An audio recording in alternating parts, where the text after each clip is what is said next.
Nous allons lire la Bible. Marc chapitre 1, verset 29.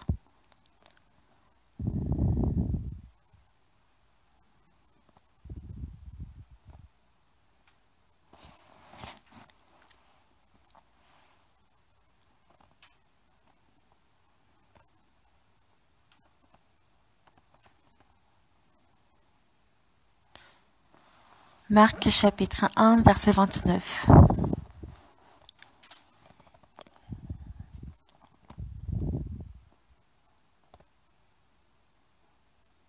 Si vous avez tous trouvé, je vais le lire. En sortant de la synagogue, ils se rendirent avec Jacques et Jean à la maison de Simon et d'André. La belle-mère de Simon était couchée et en la fièvre, et aussitôt on parla d'elle à Jésus. S'étant rapproché, il la fit lever en lui prenant la main, et à l'instant la fièvre la quitta, puis elle est servie. Le soir, après le coucher du soleil, on lui amena tous les malades et les démoniaques, et toute la ville était rassemblée devant sa porte. Il guérit beaucoup de gens qui avaient diverses maladies, il chassa aussi beaucoup de démons, et il ne permettait pas aux démons de parler parce qu'il le connaissait.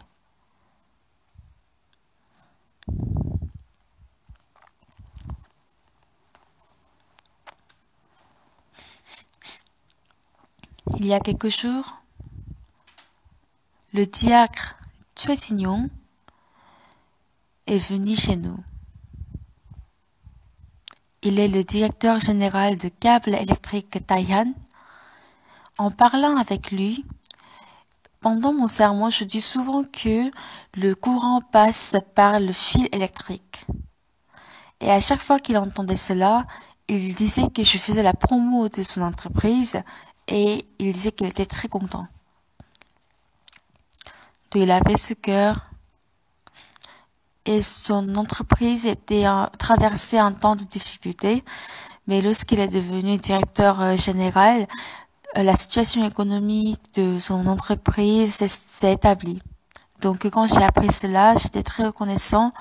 Et lorsqu'on parle de la même chose, il y a des gens qui prennent cette histoire de manière négative. Il y a d'autres qui entendent de manière positive. Nous lisons la Bible après avoir reçu le salut, mais la Bible, elle est naturellement, elle ne s'accorde pas avec nous, parce que elle s'accorde avec Dieu. Donc, toute la Bible est écrite de façon négative pour nous. On se dit, comment est-ce qu'une vierge peut avoir un enfant? Comment est-ce que Jésus peut nourrir 5000 personnes avec 5 pains d'orge? Comment Jésus peut marcher sur la mer? Ce sont des choses qui n'ont pas du tout sens. Lorsque nous voyons tout cela, pour nous, il n'y a pas de sens, mais Dieu fait, il accomplit. Et lorsque nous croyons au Seigneur, nous pouvons voir beaucoup de choses s'accomplir. Alors, quel genre de personnes est-ce que nous sommes devenus? Nous avons eu la foi de sauver des personnes qui souffrent du cancer. Et nous pouvons croire que si c'est Dieu, pourquoi est-ce qu'il ne pourra pas résoudre ce problème? Et lorsque nous avons cette foi, Dieu travaille en nous. En 2016, j'étais très très heureux. Nous avons choisi les 10 grands faits de l'année de l'Église. Il y a une chose que je ne peux pas du tout croire, c'est que le 22 mars 2016, nous avons signé le protocole d'entente avec le gouvernement vietnamien sur l'éducation de l'esprit. Donc, j'étais là et nous avons signé le protocole. Nous avons parlé avec le représentant du gouvernement vietnamien et nous étions contents, nous étions joyeux. Et le missionnaire Jang Park, il a dit qu'il y a des années, on m'avait chassé de là. Mais maintenant, on peut inviter des travailleurs, des fonctionnaires de Vietnam, et puis nous pouvons faire l'éducation de l'esprit. Je suis très très émue. le gouvernement vietnamien nous a confié les étudiants du Vietnam pour que nous puissions faire l'éducation de l'esprit. Mais comme Vietnam est un pays socialiste, ils n'ont pas la liberté de religion, donc c'était difficile de parler de Jésus. Donc durant lorsqu'on fait des événements, j'ai fait des conférences pour leur montrer, et les fonctionnaires, ils devaient approuver cela. Et je me demandais, est-ce que je dois vraiment parler de Jésus ou pas? Mais en novembre l'année dernière,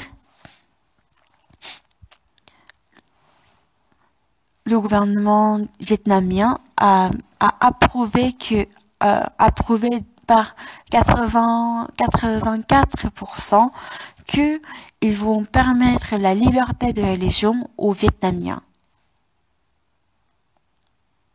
Lorsque nous voyons ce que nous faisons, c'est très miraculeux.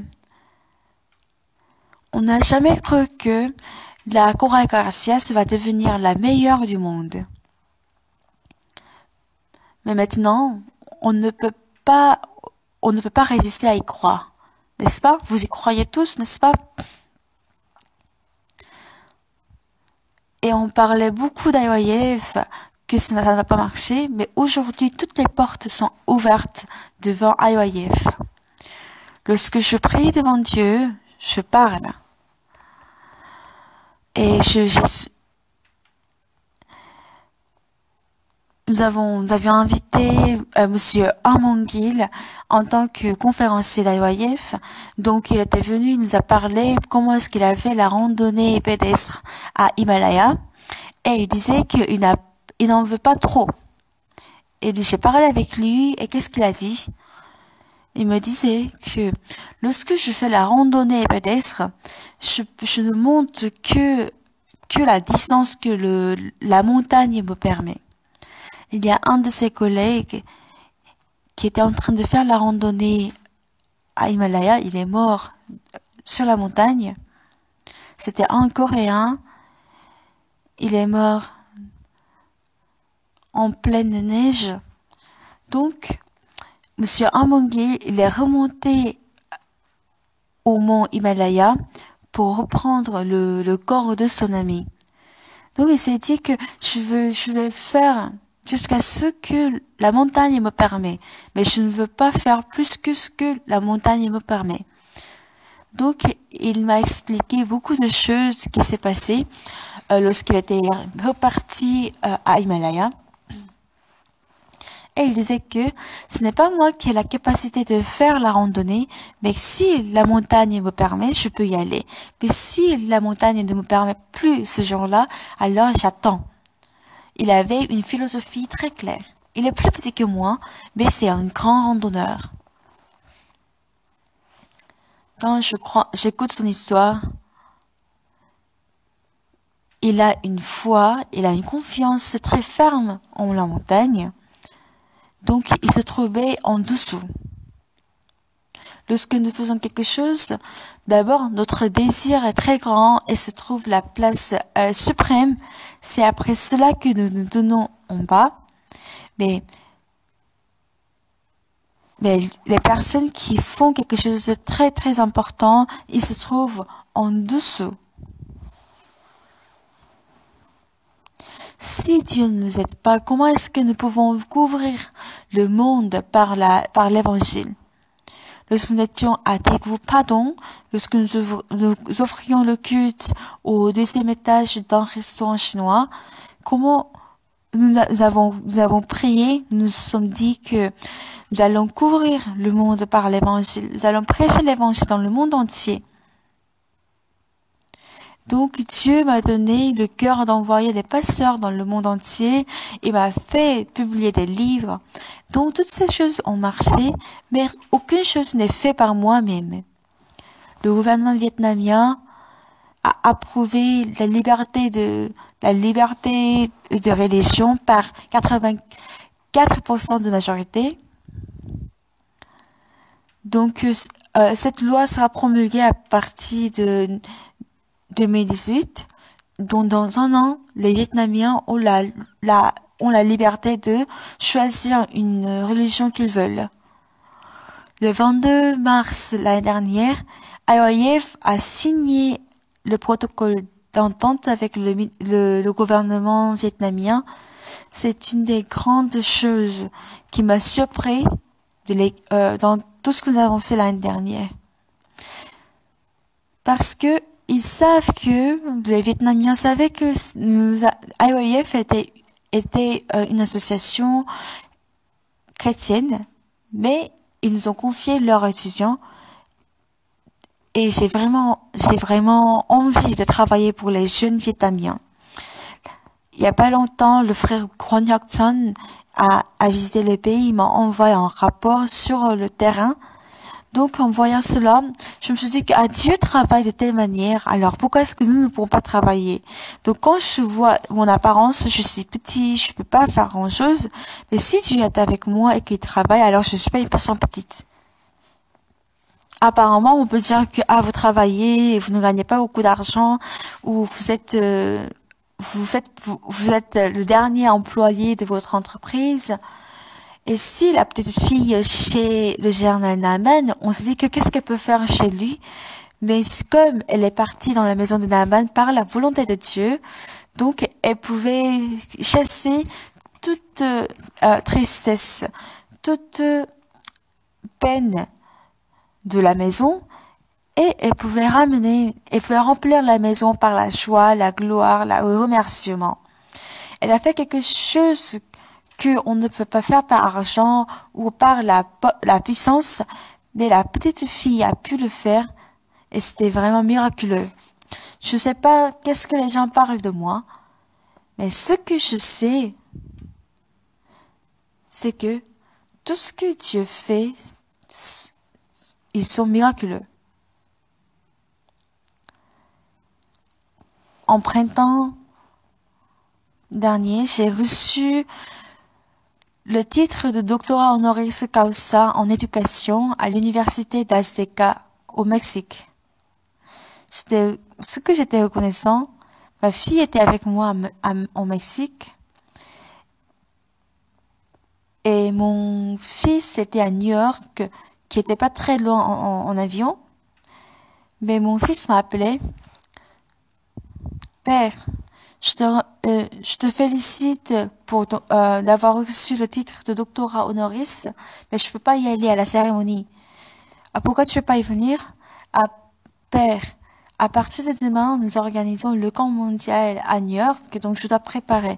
J'ai dit, d'accord, c'est bien ça. Il faut pas venir, c'est plus important. Et ma fille et moi, nous étions dans la ville de Mexico City. Mais ma fille m'a appelé et me disait que père, je te félicite, mais je peux pas y aller. Pourquoi tu peux pas venir? Parce que ce soir, nous devons organiser la cantate dans le théâtre le plus grand du monde, qui est au Mexique. Donc, dans ce théâtre, il y a 999 sièges. Donc, la chorégraphie devait faire la cantate de Noël dans ce théâtre. Comme la scène, elle est le double de la scène habituelle. Donc, elle devait remplir toute la scène pour montrer aux gens. Donc, il devait s'entraîner.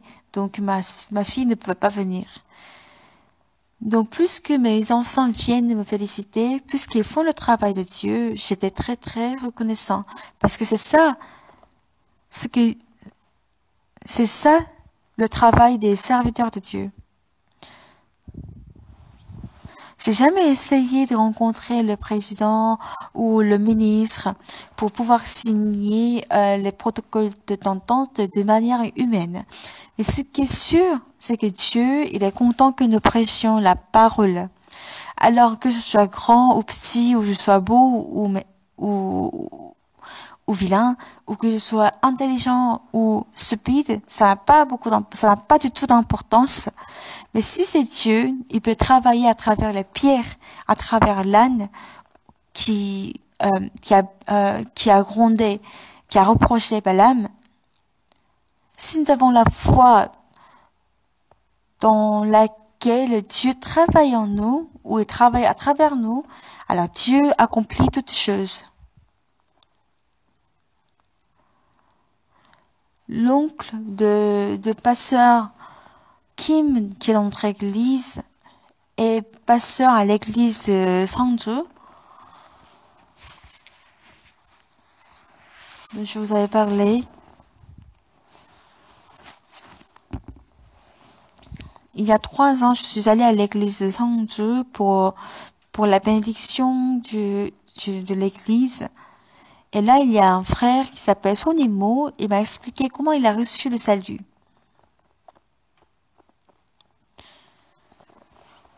Et ils ont fait une chambre qui a la taille de ce podium. Et j'ai demandé pourquoi vous avez fait cette chambre.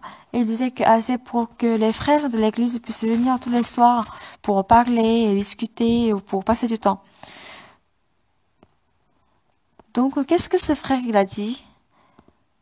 C'est que son père a reçu le salut et s'est beaucoup efforcé pour que lui-même il reçoive le salut. Mais il a beaucoup contredit son père. Et juste avant quelque temps que son père rende l'âme, comme son père avait demandé très ardemment, le fils a reçu le salut. Alors le père, il pouvait rendre l'âme en souriant.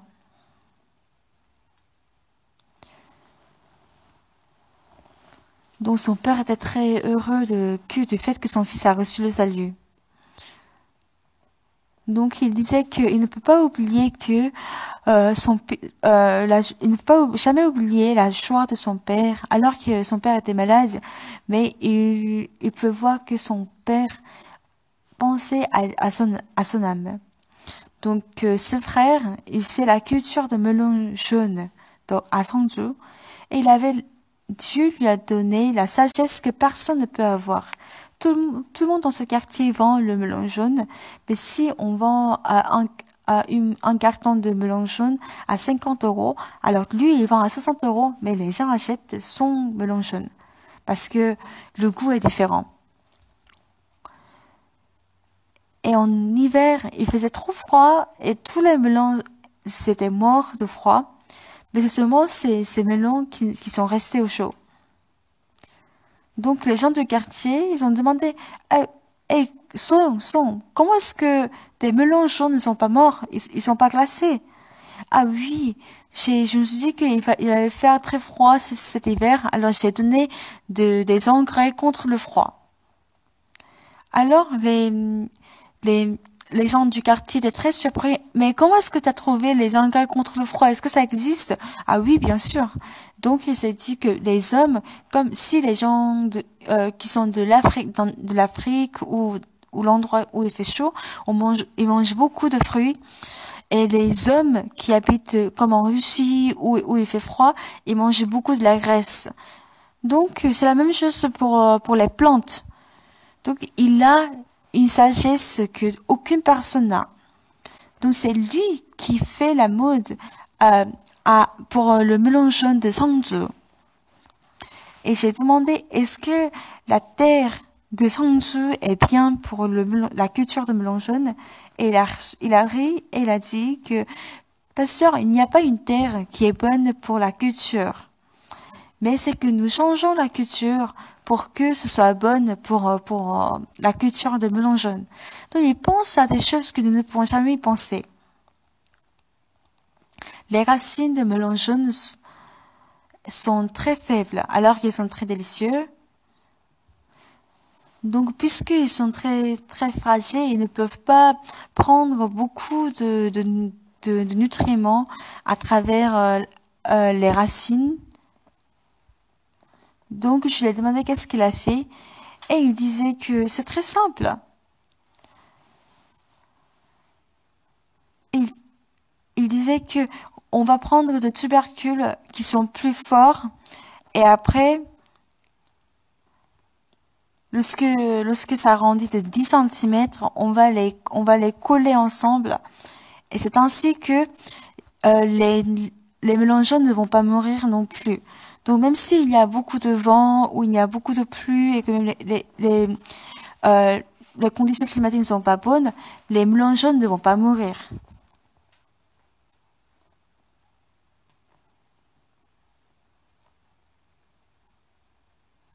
Donc, une fois par mois, il y a un journal qui écrit sur lui. Et quand j'ai lu tout ce qu'on a écrit sur lui, j'ai vu qu'il avait une grande sagesse. Parce que il était toujours en avance par rapport à ses collègues qui font la culture de melon jaune. Donc au début, je riais, je parlais avec lui. En fait, les gens du quartier ont commencé à lui demander de les former pour la culture de melon jaune. Donc, il a commencé à faire l'atelier de melon jaune chez lui. Et puis, ils ont fait l'église. Dans l'église, également, ils font la culture, l'éducation. Après, il y a 4 personnes qui ont reçu le salut à travers cet atelier l'année dernière. Donc, je pense que il fait mieux l'évangélisation plus que son pasteur. Donc, quand les gens viennent étudier sur le melon jaune, il enseigne. Après, il fait l'atelier dans la chambre qui sont nouvellement créée dans l'église et prêche également l'évangile. Donc, dans votre vie, tout comme l'électricité passe le câble, si les personnes ont compris l'évangile et ils ont le même cœur que Jésus-Christ, alors la sagesse de Dieu et l'Esprit de Dieu vit en nous. Dans 1 Corinthiens, c'est écrit, « Or, c'est par lui que vous êtes en Jésus-Christ, lequel de par Dieu a été fait pour nous sagesse, justice, sanctification et rédemption. »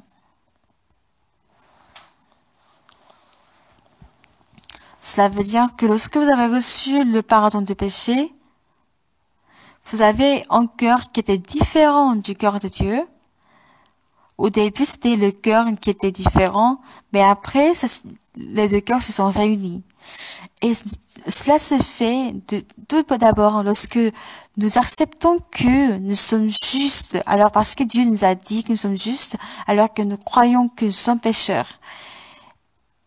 Et il y a le moment où nous avons changé cette pensée, c'était le cœur qui venait de Dieu. À travers le cœur, Dieu nous donne la sagesse.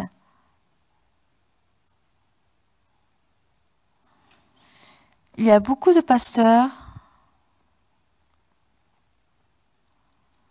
qui savent que Jésus est mort sur la croix à cause de nos péchés, mais il y a peu de personnes qui comprennent, qui savent comment alors les péchés sont effacés par le sang.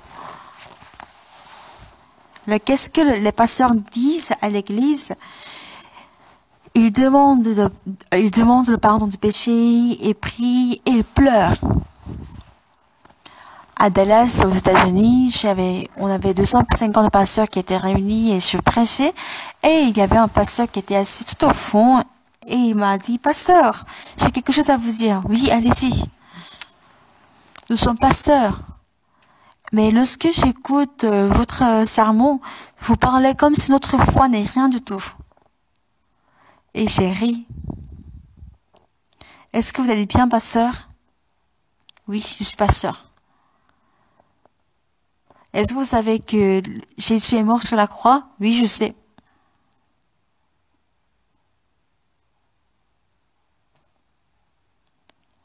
Alors, dites-moi si vous savez comment le sang de Jésus a effacé vos péchés. Si vous ne savez pas, prenez place, je vais vous expliquer. Donc, lui, il ne pouvait ni s'asseoir, ni se lever, et les pasteurs qui étaient autour, ils ont dit, hey, calme-toi, assis-toi, on va écouter ce que le pasteur lui va expliquer. Donc, le lendemain, il a reçu le salut.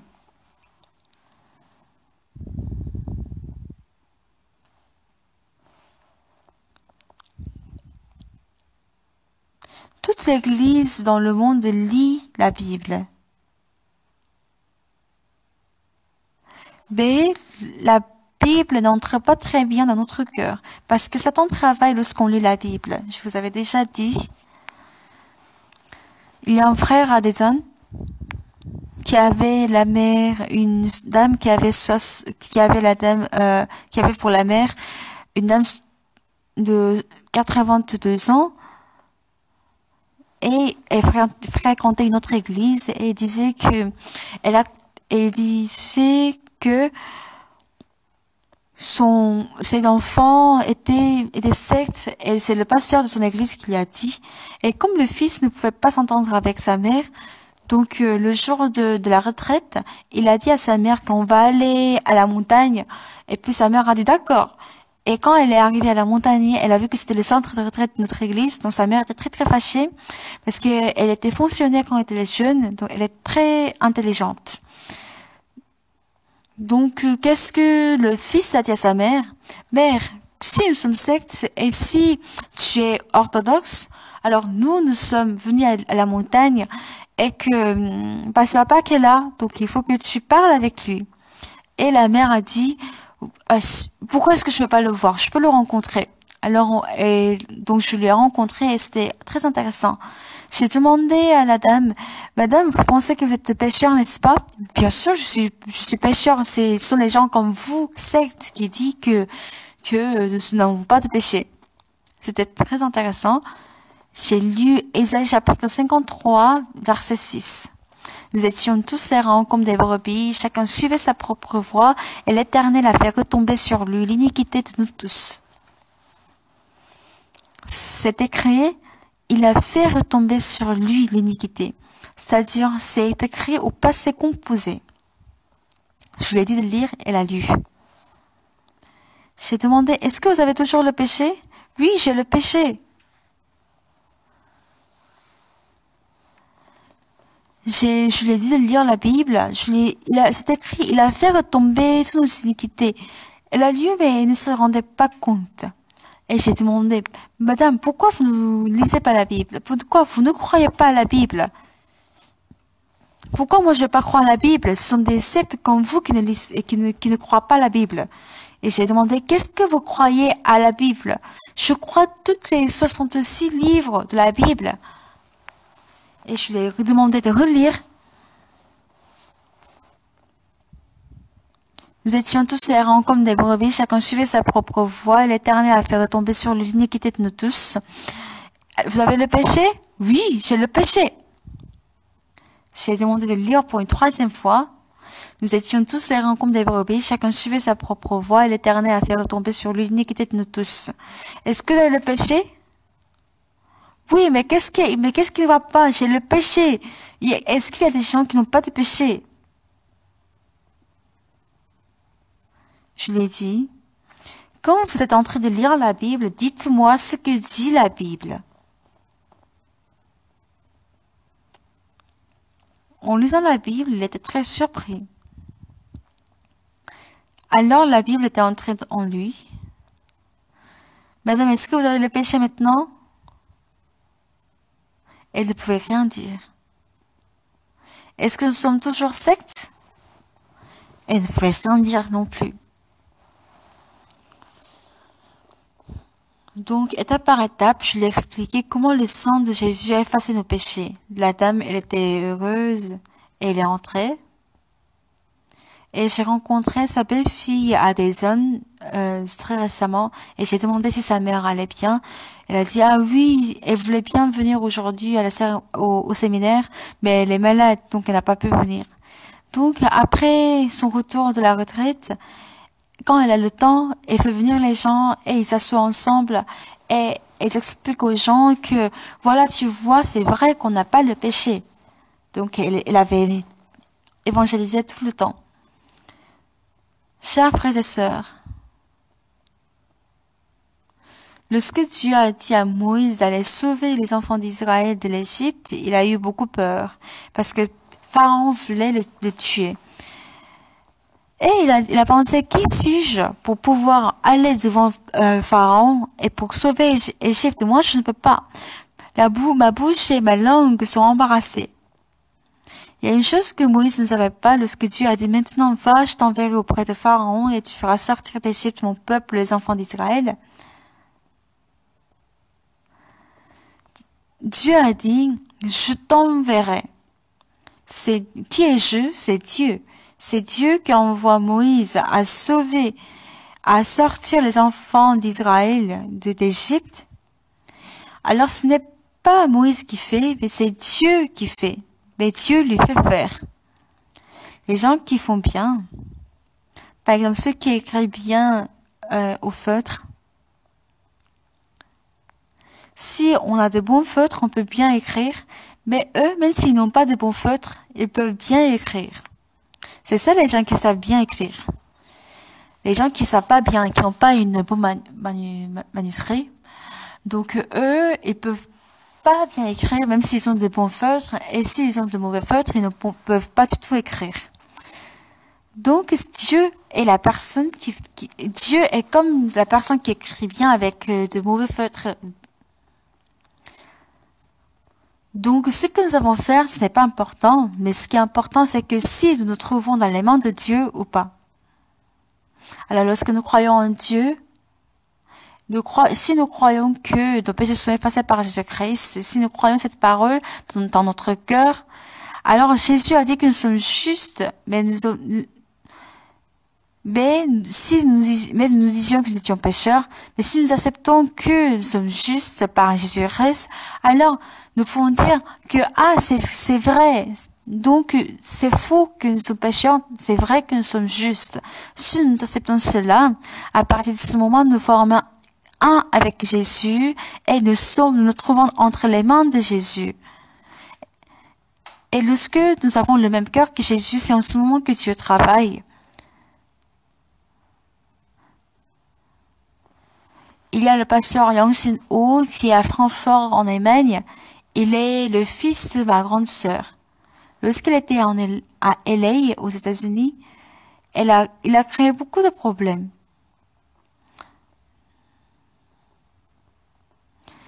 Il y a une fois, il y a eu trois voleurs qui sont entrés dans l'église.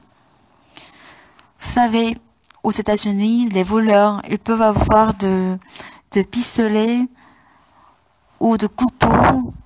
Donc c'est très dangereux, mais il a suivi le voleur. On pouvait le laisser partir parce qu'ils sont déjà fuis, mais il a suivi, il a attrapé un, il a frappé. Il a très bien frappé. Donc la personne qui s'est fait frapper, donc il était très fâché, donc il a porté plainte contre Pasteur O. Alors qu'il était en train de voler, mais le Pasteur O était arrêté.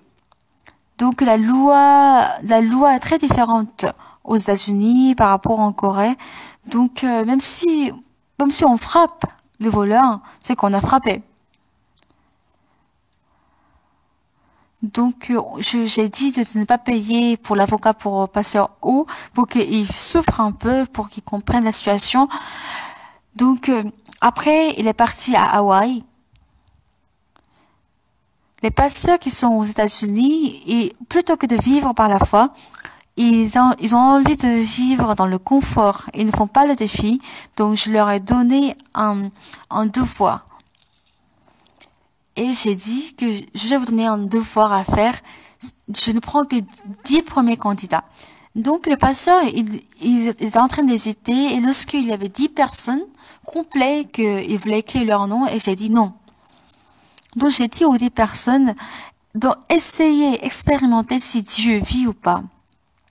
Allez dans une ville où vous n'êtes jamais allé, vous prenez le bus, mais achetez seulement le billet du car pour l'aller et ne prenez pas du tout d'argent sur vous. Si Dieu ne travaille pas, alors déchirez la Bible, ne croyez plus en Dieu. Mais si Dieu travaille pour vous, alors croyez maintenant en Dieu et travaillez. Alors 10 pasteurs sont allés pendant 1 mois dans ce voyage. Donc il y a dans certaines familles où le groupe de pasteurs se sont querellés parce que moi je vais pas y aller. Non, tu vas y aller. C'est pas moi qui écris le nom, c'est toi qui écris ton nom. Alors tu vas aller seul. Je vais pas vous dire qui. Mais pasteur Yang Sin-ho a 3 filles. En ce moment, ils avaient leur fille aînée avait 7 ans et deuxième avait 5 ans et la dernière avait 4 ans. comme ils n'avaient pas où confier leurs enfants, donc ils sont partis avec les enfants, ils ont pris l'avion pour aller dans un autre quartier, dans une autre ville, parce qu'en Hawaï, ils connaissent tous les quartiers. Le, le premier soir, donc il avait beaucoup de pensées. Donc ils avaient tous des sacs de voyage. Donc il avait le père d'abord et puis les trois filles et puis la mère allait. C'est comme euh, des petits canards. Donc ils ont passé le jour, un jour, 2 jours. Lorsqu'ils rencontraient des enfants dans les quartiers, ils jouaient très bien avec les enfants parce ils croyaient à leurs parents, à leur père et à leur mère. Alors que Pasteur O, même si Pasteur était là, même si Dieu était là, il ne croyait pas en Dieu. Il s'inquiétait de ce qu'il allait, de comment ils allaient dormir, qu'est-ce qu'ils allaient manger. Et il était en train de réfléchir, qu'est-ce qu'on va manger, qu'est-ce qu'on va faire cette nuit. Et un soir, il était devant des grands magasins et il a vu qu'il y avait une petite maison pour faire la promo du magasin. Et comme c'était une maison qui était vide, il s'est dit que, on va dormir dans cette maison. Donc, il voulait se cacher pour y entrer. Mais l'agent de sécurité était venu à demander qu'est-ce que vous faites ici? Ah, nous sommes en fait dans cette situation, nous sommes en train de voyager, nous n'avons pas où dormir, on veut dormir ici. Ah non, vous ne pouvez pas dormir ici, c'est contre la loi. Il disait vous pouvez faire accident en dormant ici et tout ça. C'est nous qui prenons la responsabilité et moi je ne peux pas faire ça. Et il y avait un employé de ce grand magasin a vu la situation et puis elle est venue et elle a écouté de ce qu'ils étaient en train de dire et elle a dit que j'ai 2 chambres vides chez moi, mais si vous voulez je peux vous donner la chambre et demain matin je peux vous faire un sandwich. Donc ils ont dormi la nuit dans cette maison. Et lorsque il devait arrêter la voiture, donc quand ce sont des grandes personnes, on n'arrête pas bien la voiture, mais comme ce sont les enfants qui arrêtent la voiture, tout le monde arrêté leur voiture. Donc les enfants se sentaient très amusants. Alors ils ont levé la main quand ils voulaient, alors qu'ils n'avaient pas besoin de prendre une voiture. Donc on demandait pardon, que ce sont les enfants ont joué. En fait, on a expliqué ça. Donc pendant un mois, les enfants avaient totalement changé. La fille qui était au milieu, elle avait beaucoup changé parce que elle était très timide. Elle est devenue très libre.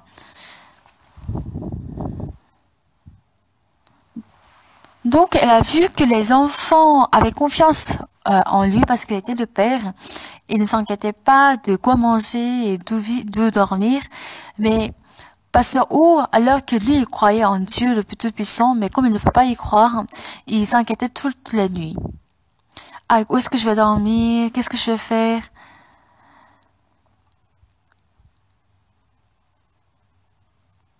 Donc il a vu qu'il il avait vraiment tort. Donc vraiment, donc je n'étais pas content de Pasteur Our pendant un moment. Mais, et je disais qu'à lui, c'est un problème. Lui, il crée tout le temps de problèmes. Donc, je me disais ça, mais il a rencontré Dieu une fois, il a vu que goûter le travail de Dieu était vraiment bien et Dieu était bien.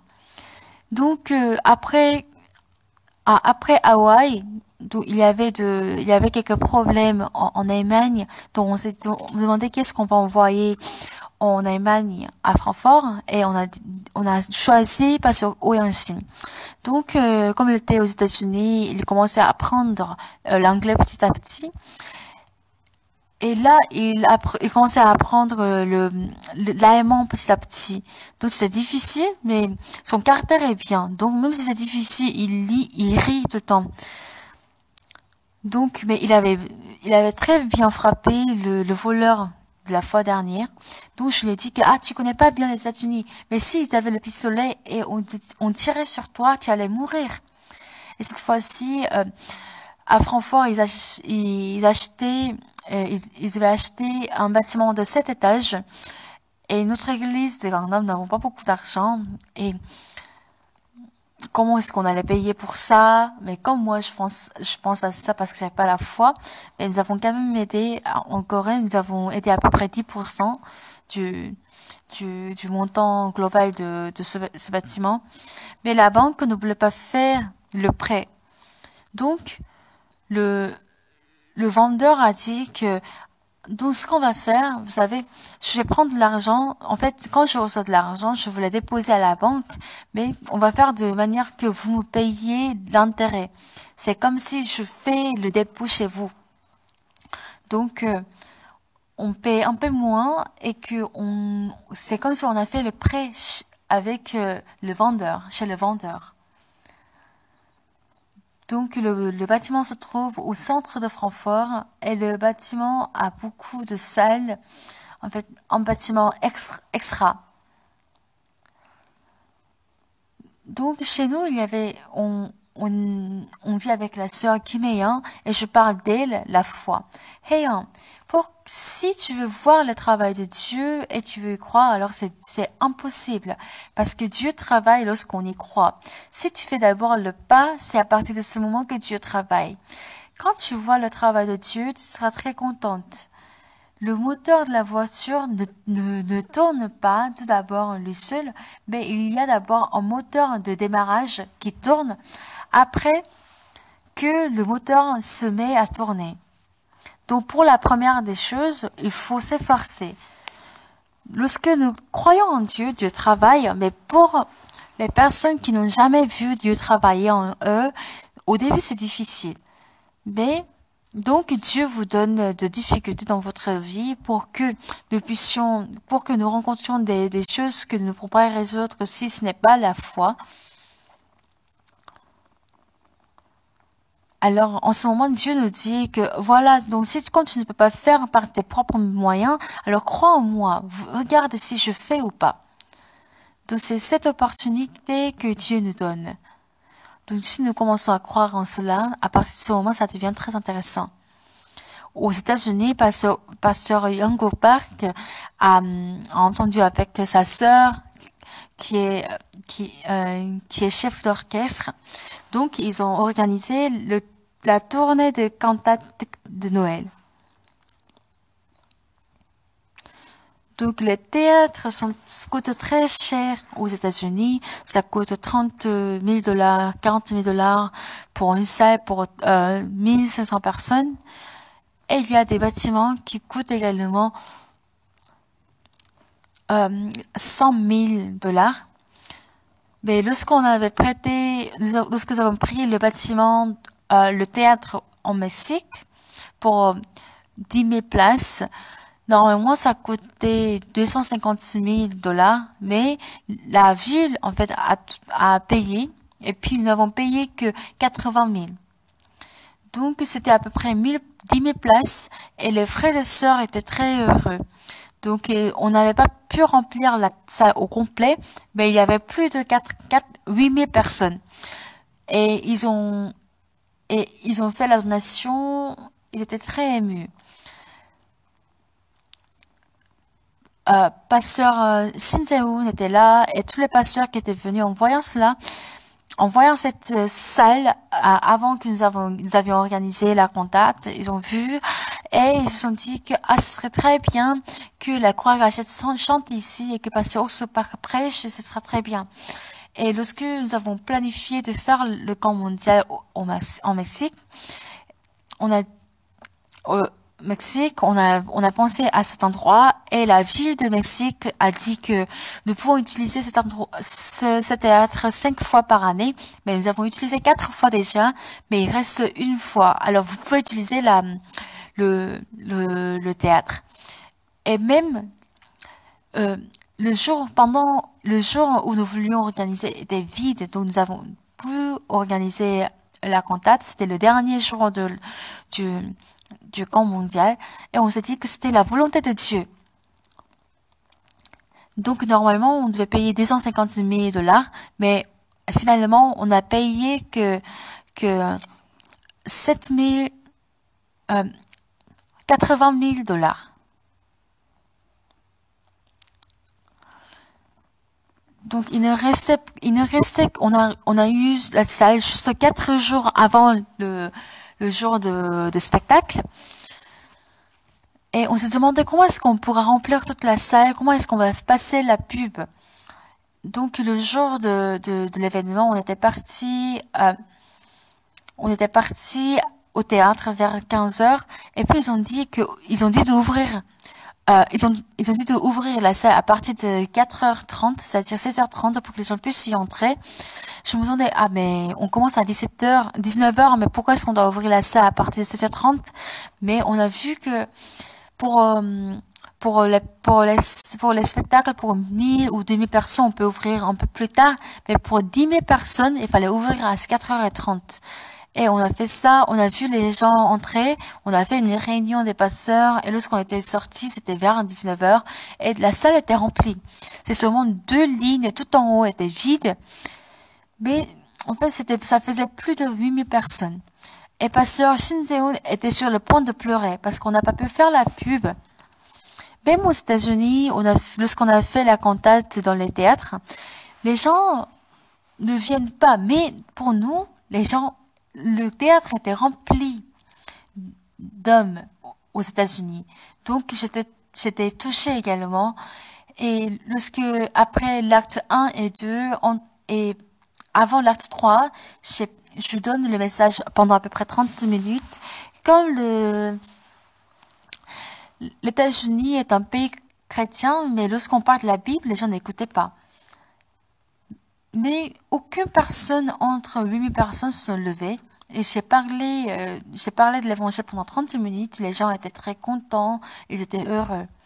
Donc, même si on a payé 80 000, ce n'était pas du tout, ce n'était, en fait, on ne pense pas que, on avait pensé que l'argent était utilisé pour bon usage. Donc, c'était vraiment étonnant que Dieu sauve vraiment beaucoup d'âmes. Lorsque nous préparons la cantate, ça nous coûte de l'argent, du temps, on doit prêter le théâtre. Et lorsque on vient en Corée et qu'on veut faire la cantate, les gens ne veulent pas qu'on prêche l'évangile. Donc on s'est battu à Daejeon. Donc on devait faire la cantate le matin et le soir. Et il disait que on a parlé de Dieu le matin, donc c'est pas possible de parler de Dieu. Mais dans l'hymne national de la Corée du Sud, on parle de Dieu. On dit que sous la protection de Dieu. Donc, j'ai dit aux responsables que, si on parle de Dieu, tout ça, c'est le regroupement religieux. Parce que, même dans l'hymne national, où il y a l'esprit national, on parle de Dieu. Alors, si on chante de l'hymne national, ça devient aussi, en regroupement, en rassemblement religieux. Alors, il ne disait rien et on a pu continuer. Donc, de cette manière, on est en train de propager la parole de Dieu. Mais réfléchissez. Jésus a versé son sang, il a effacé les péchés de tout le monde, mais si on dit que nous sommes pécheurs, il va sentir gêné. On a besoin que de croire à une seule chose. Dieu est content que nous prêchions l'évangile. Alors, il n'y a aucune raison que Dieu nous aide à prêcher l'évangile. Nous avons commencé le ministère à l'étranger à partir de 89. Et là, ça n'avait pas beaucoup avancé. Et lorsque nous avons commencé IYF, là, on a pu rencontrer des ministres de la jeunesse dans le monde entier. Nous avons commencé par les directeurs nationaux, puis ministre assistant, après le ministre. Et lorsqu'on travaille, ils sont très étonnés de ce que nous faisons. Et ils ont voulu venir en Corée rencontrer IYF en Corée. Et puis, lorsqu'ils rentrent dans leur pays, ils ont parlé au président. Et la porte d'évangile est ouverte dans le monde entier et Dieu fait des choses que nous ne pouvons pas du tout imaginer. Jésus est allé chez Pierre. Mais lorsqu'il est allé chez Pierre, il est il est allé, écoutez bien, Pierre et André son frère, et Jacques et Jean son frère. Mais Jésus, lorsqu'il est allé chez Pierre, il n'est pas allé avec Pierre, mais il n'est pas allé avec André, mais il est allé avec Jacques et Jean, qui sont les voisins. C'est écrit au verset 29, en sortant de la synagogue, ils se rendirent avec Jacques et Jean à la maison de Simon et d'André. Donc je ne pouvais pas bien comprendre, parce que il n'est pas allé chez Pierre avec Pierre, mais il est allé avec Jacques et Jean. Mais c'est ce qui est écrit dans la Bible. Donc, tout ce qui est écrit dans la Bible, même si c'est petites choses, tout est rempli de la volonté de Dieu. Et il y a le plan de Dieu. Donc, on pouvait juste dire que Jésus est allé chez Pierre, mais c'est écrit que Jésus est allé avec Jacques et Jean. Et je me demandais pourquoi il a fait ça. Peut-être Jésus ne connaissait pas chez Pierre, ou Pierre était tenté, il était en épreuve, alors il ne venait pas voir Jésus, ou il y avait quelque chose de difficile s'est passé chez lui. Donc, Jésus voudrait aller chez lui, mais comme il ne connaissait pas comment y aller, ou c'était la première fois d'y aller, donc il est allé avec Jacques et Jean. C'est ce que je me suis dit. Est-ce que vous y pensez aussi comme moi? Lorsqu'il est allé, ce n'est pas écrit que Pierre et André y étaient, mais le point fort, le point qui est important, c'est que la belle-mère de Simon était couchée, elle avait la fièvre, et aussitôt on parla d'elle à Jésus. Alors, la belle-mère de Pierre avait la fièvre, elle était couchée, mais ils n'étaient pas rassemblés ensemble. Mais je pense qu'elle était dans une chambre séparée à côté. Sinon, si Jésus était entré directement dans la maison et il a vu la mère de Simon couchée, alors il aurait su dire immédiatement, mais comme il ne savait pas qu'est-ce qui s'y passait, donc les gens ont parlé de la belle-mère de Simon à Jésus. Donc, qu'est-ce que Jésus a dit dans la Bible? La belle-mère de Simon était couchée ayant la fièvre, et aussitôt on parla d'elle à Jésus. S'étant approché, il la fit lever en lui prenant la main, et à l'instant la fièvre la quitta, puis elle est servie.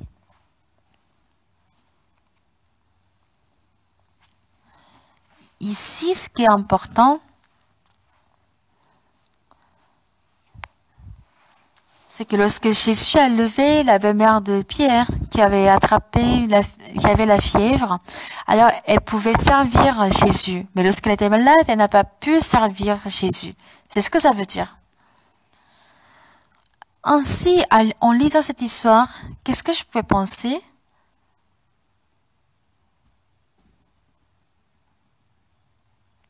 Si la belle-mère de Pierre voulait servir Jésus et que Jésus veut être servi par la belle-mère de Pierre, alors il a fait lever. Donc quand je ramène cette histoire sur moi, si Jésus veut m'utiliser en tant que pour l'évangile dans le monde, alors il va traiter ma maladie, ma fièvre, mon problème cardiaque. Sinon, je ne peux pas travailler. Alors, il me rétablit lorsque j'ai la fièvre, quand j'ai mal au cœur, à l'estomac, au poumon ou au foie. Donc, je travaille, je prêche l'évangile pour le Seigneur. Alors, si il y a quelque chose qui ne va pas chez moi, je ne peux pas travailler. Imaginez. Dieu est content de m'utiliser pour l'évangile. Au début, il m'a donné beaucoup de problèmes, il m'a donné la faim et il m'a donné la pauvreté. Donc j'avais souvent des difficultés parce que j'avais faim et il y avait des situations difficiles. Et il y a des choses que il y a beaucoup d'histoires que je ne peux pas vous expliquer également. Alors, en travaillant, je dois mourir de faim, Mais des fois, j'avais faim et j'avais des difficultés, mais il ne m'a pas fait mourir affamé. Il me donnait à manger et à boire. Alors, lorsque je prêche, hier, la sœur Hanyura est venue avec son mari et ses enfants. Elle est venue nous saluer pour la fête. Donc, j'étais assis avec leur famille qui était de 4 membres. J'ai parlé du père de la sœur Hanyura. Son père est plus âgé de moi que moi d'un an. C'est une personne très calme. Et en ce moment, j'étais à l'école de mission.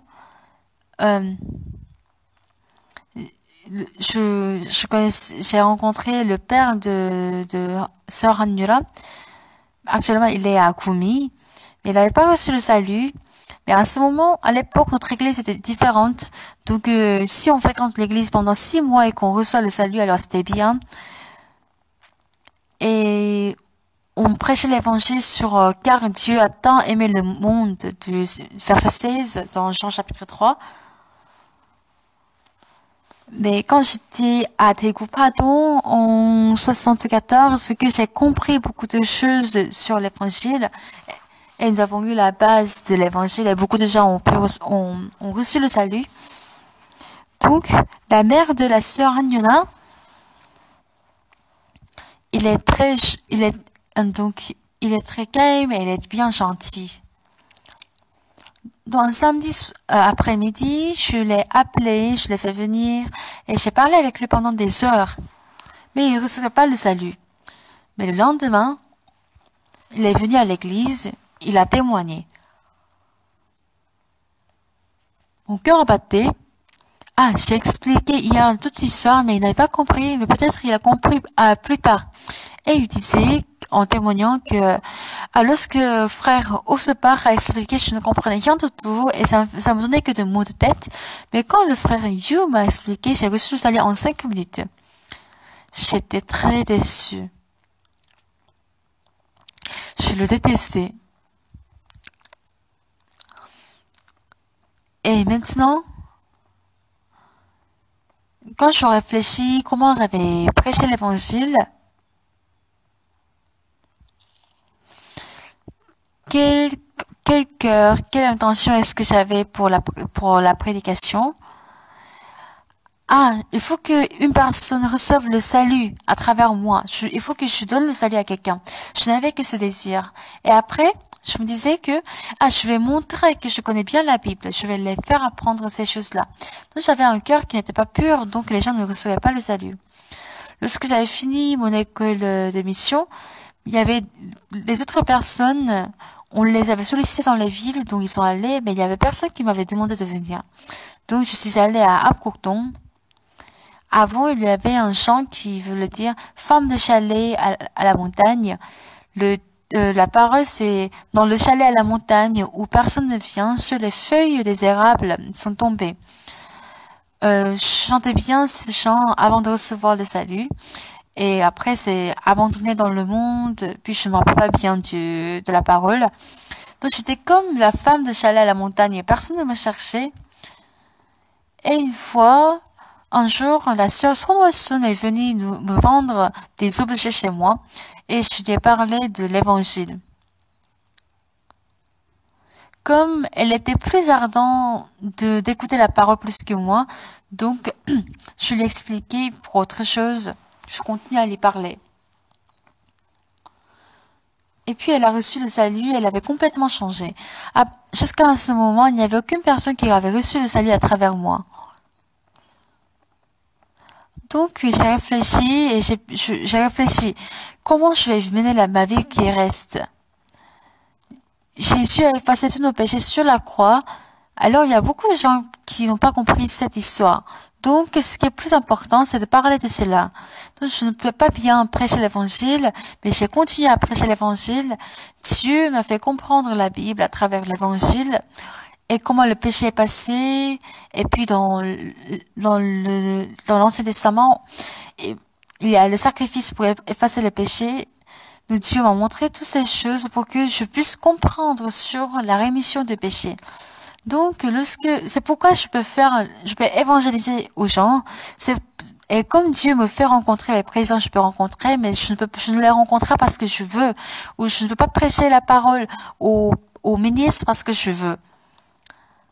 Mais Jésus qui vit en nous, il veut travailler à travers nous. Comme la belle-mère de Simon qui est couchée parce qu'elle a la fièvre. Si il dit de le servir alors qu'elle est malade, ça n'a pas de sens. Donc, il a d'abord traité, il a guéri la belle-mère de Simon pour qu'elle puisse servir Jésus. En 99, mon cœur n'était pas bien, donc je failli mourir. Et j'étais hospitalisée à l'hôpital de Séoul, à Séoul. Et on a fait le test pendant une semaine avec le magnétophone, mais le docteur n'a pas trouvé pourquoi j'étais malade. Donc je suis allée jusqu'à New York parce qu'il y avait il y avait un bon docteur qui était spécialiste en cardiaque. Et j'ai parlé avec lui pendant 24 heures. J'ai marché sur le tapis de marche et on a pris des photos et tout ça, mais le docteur a dit que c'est une maladie qui ne pourront pas traiter par la médecine d'aujourd'hui. Donc j'avais une telle maladie. Lorsqu'on prend le stéthoscope, j'ai le pouls très irrégulier, donc le cœur bat et il s'arrête pendant 10 secondes. Des fois, je me sentais que c'était long parce que quand ça s'arrête et que ça ne court pas encore, ça ne va pas encore, alors je vais mourir. Je me sentais de ça là plusieurs fois. Donc je voulais faire venir mon fils qui est aux États-Unis parce que pour lui apprendre la foi. Parce que les études, ça on peut faire plus tard, mais si je meurs, qu'allait d'apprendre la foi? Je pensais à cela. Et en août 99, on avait fait la retraite à Songhosobat. Donc je marchais d'un bout à l'autre 4 kilomètres par jour. Et un jour, je me suis rendu compte et j'étais très surpris. J'ai marché 4 kilomètres. Alors, mon cœur, il est guéri. J'ai cru de cette manière.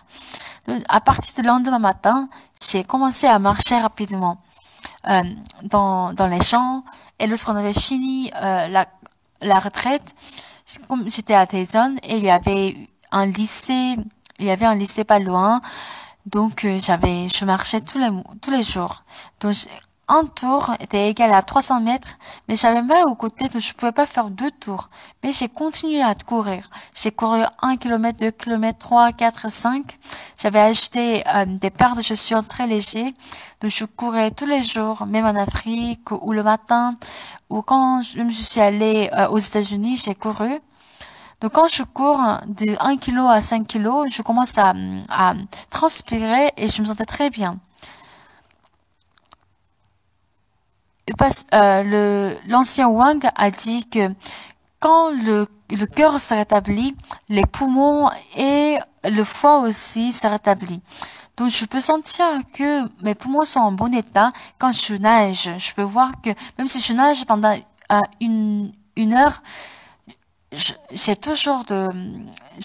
peux toujours bien respirer. Et après, mon foie s'est rétabli, donc je pouvais bien goûter la nourriture et le goût de la nourriture était tout bien. Donc, si je peux pas prendre l'avion, je peux pas aller à l'étranger. Donc, même si je prends l'avion pendant 24 heures, 30 heures, je ne suis pas du tout fatiguée. Même les jeunes personnes sont déjà tombées, ils sont KO. Mais Dieu me fait évangéliser, Dieu me fait travailler pour lui, il me donne toutes conditions, il remplit toutes conditions. Parce que si je suis malade, je suis tombée, je suis couchée, je ne peux pas travailler pour Dieu. Moi, je ne fais rien, mais Dieu soutient toutes choses pour que je puisse travailler. Lorsque Moïse fait sortir l'Israël d'Égypte, il y avait le désastre de mouches ou la malédiction de sauterelles. Il y avait toutes choses. Dieu a fait tout cela, donc les enfants d'Israël pouvaient se libérer. Mais si c'était ce Moïse, comment il pouvait le faire? Dieu fait quand il veut et il travaille à chacun de nous qui avons reçu le salut.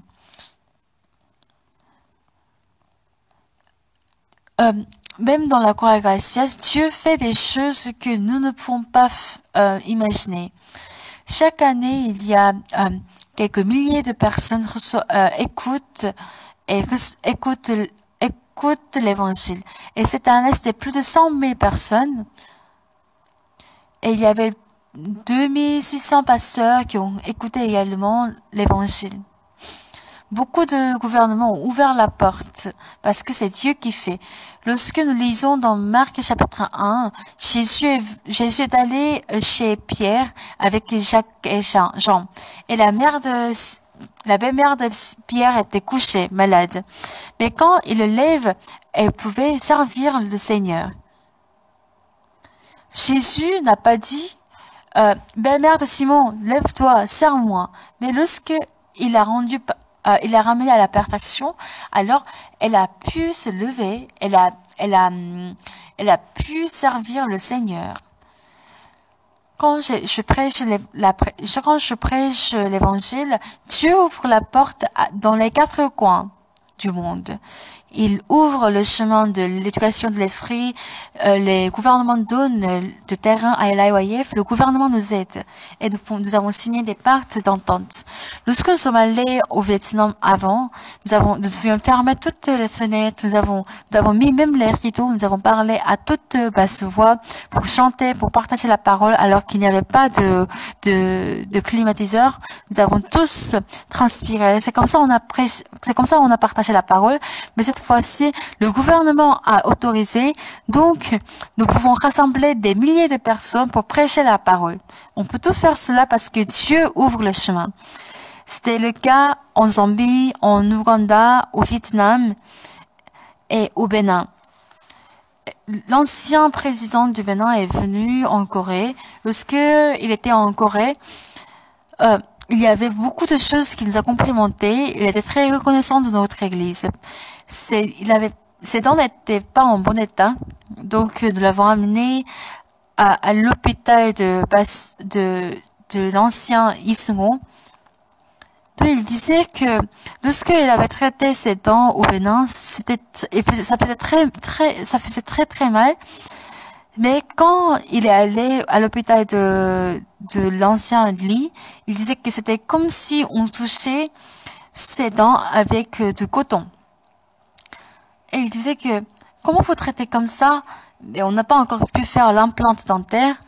Et je lui ai envoyé de lettres pour que il puisse revenir. Et je lui ai également dit qu'on allait faire l'implante dentaire avec du coton. Donc ça va pas faire du mal, mais il m'a pas encore répondu. Je sais pas quand est-ce qu'il va venir. Donc j'ai rencontré également le président de Kiribati et il n'a pas de dents devant. Et je lui ai dit que quand vous venez en Corée l'année prochaine, pendant le camp mondial, je vais vous faire une dent. Et j'ai demandé à l'ancien lit que ça coûtait combien pour faire une dent et il a dit à peu près $1000. Et je lui ai demandé de diminuer parce que lorsque on fait l'implante ou on met une dent de nouveau, il faut tailler les dents, on va tailler aussi le prix. Je peux voir que Dieu travaille dans notre église. Et il y a également une chose que je veux vous dire, c'est que Dieu vit en vous et travaille en vous. Mais vous ne croyez pas en Dieu. Vous ne croyez pas que Dieu va travailler en vous. C'est pourquoi vous vivez de manière humaine, vous vivez charnellement, vous vivez en tant qu'esclave de la chair. Nous ne sommes pas de ceux qui se retirent pour se perdre, mais de ceux qui ont la foi pour sauver leur âme. Et Dieu dit qu'il nous a établis, il nous a choisis en tant que lumière des nations. Ancien Kimondal est allé à Fiji et il vit très joyeux. Il vit très heureux. Je pense qu'il y a beaucoup de choses qui sont inconfortables. Mais il m'a envoyé un message pour le nouvel an. Quand vous le lisez vous pouvez lire cela dans l'informé de la semaine. Vous êtes les hommes de Dieu. Si vous vous vous offrez au Seigneur et le Seigneur nous protège. Moi, je n'ai pas tenté de me traiter. Pendant quelques dizaines d'années, j'avais rencontré beaucoup de problèmes, que ce soit petits ou grands. Mais j'ai vécu pour l'Évangile et le Seigneur m'a protégé. Vous êtes témoin, n'est-ce pas? Vous y croyez? Dieu n'aime pas que le pasteur Oxopark, mais il aime tous les frères et sœurs de l'église de Gangnam. Et il veut être servi par vous tous et il veut accomplir sa volonté à travers vous. Alors travaillez pour le Seigneur plus que vous pensez de vivre pour vous-même. Si le Seigneur vous protège, même si votre cœur, foi ne sont pas en bon état et que vous avez le cancer, si Dieu veut travailler, il doit vous guérir. Donc je suis sûre qu'il va vous guérir.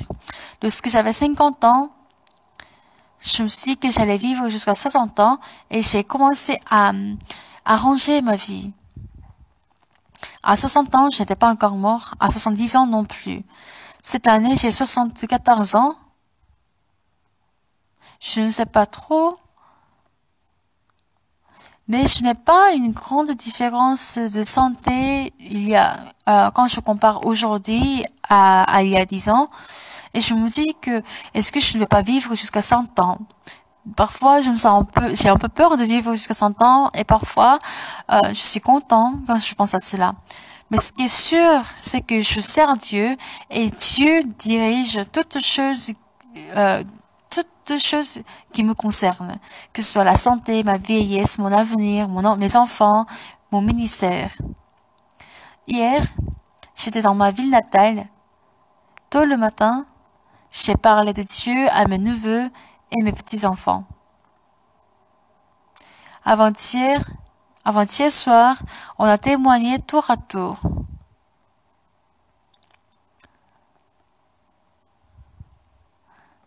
C'était un moment très reconnaissant. En revenant à Séoul, ma femme était assise à côté de moi, elle était très contente. Hier, nous sommes arrivés à 10 heures du matin. Et dans l'après-midi, nous avons fait réunion avec les frères et sœurs de l'église. Et le soir, on a fait le jeu de youth avec les frères de l'église. Mais ce jeu est très bizarre. Je perdais jusqu'à la fin, mais j'ai gagné à la fin. C'est très intéressant de rattraper les pions des autres juste quelques pas avant le point d'arrivée. Notre vie, comme dans le jeu de youth, nous pouvons mourir quelques pas avant le point d'arrivée. Mais Dieu protège et aide nos frères et sœurs. Et il les garde en santé, ceux qui travaillent pour l'église, et il les fait acheter beaucoup d'immeubles pas loin de l'église. Il nous fait tous mener une vie heureuse. Vivez pour le Seigneur, pas pour vous. Si le Seigneur pense à vous, c'est plus rassurant de 1000 fois, 10 000 fois que vous vivez pour vous.